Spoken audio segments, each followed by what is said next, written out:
Hello everyone मो first mini blog को स्वागत। Happy labours day. दिनटी मोर स्टार्ट हेतला पूरी खीरी और तरकारी बनेबा काहेकि ना आज स्पेशल डे थिला तेणु स्पेशल ब्रेकफास्ट बनितला। हस्बैंड को बाय कही पूरी खाई होरी पके स्टार्ट करली। Happy birthday to you.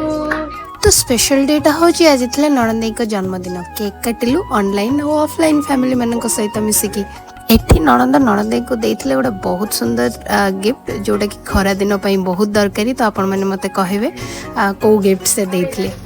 तापर आमे फैमिली समस्त मिसिकी जाइथिलु गोटे जगह बुलिया पई। सेटा भी सस्पेंस अछि। किछि दिन परे मु लॉन्ग वीडियो अपलोड करबी सेठी आपण देखिबे। तो एठी 2 o'clock हे जाइथिले। तो आमे लंच कलु। लंच कर सारला परे से जगह को जाइथिलु। तापर थकी जाइथिलु तेणु आमे टिके चाहा पी देलु। तापर एठी आसी पहुंच गेलु दुकान पई किछि साड़ी नबा पई। आ मु रास्ता रे आसला बेले बहुत थकी जाइथिलि बुली बुली किना। तापर डिनर कर देली जोटा कि बो बनैथिले रोटी आ छतुर तरकारी। तो एमती किछि म दिन थिला। वीडियो भल लागथिले लाइक शेयर सब्सक्राइब निहाती करिवे।